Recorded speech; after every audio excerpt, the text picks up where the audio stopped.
La hijama est une pratique thérapeutique qui remonte à des milliers d'années, originaire du Proche-Orient et de l'Asie. Elle est également connue sous le nom de cupping en anglais.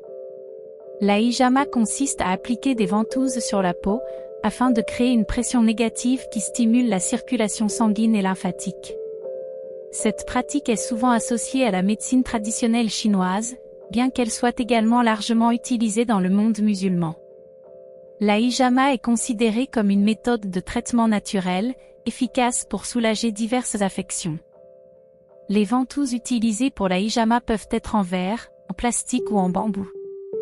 Elles sont placées sur des points spécifiques du corps, en fonction des symptômes du patient.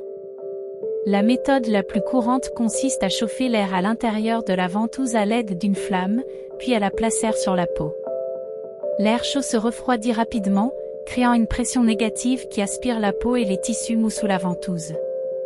La hijama est souvent utilisée pour traiter les douleurs musculaires et articulaires, ainsi que les affections liées au stress, telles que les maux de tête et les douleurs dorsales. Elle est également considérée comme un traitement efficace pour les maladies chroniques telles que l'asthme, le diabète, l'hypertension artérielle, les troubles gastro-intestinaux et les troubles menstruels. En dépit de son efficacité apparente, la hijama peut entraîner des effets secondaires indésirables, notamment des ecchymoses, des douleurs et des infections cutanées.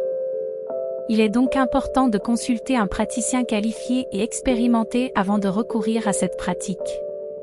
De plus, il est important de noter que la hijama ne doit pas être considérée comme un substitut à la médecine moderne. Elle peut être utilisée en complément d'autres traitements médicaux, mais ne doit pas être utilisée comme seule méthode de traitement. En conclusion, la hijama est une méthode de traitement ancienne et efficace, qui peut être utilisée pour soulager une variété de symptômes et de maladies.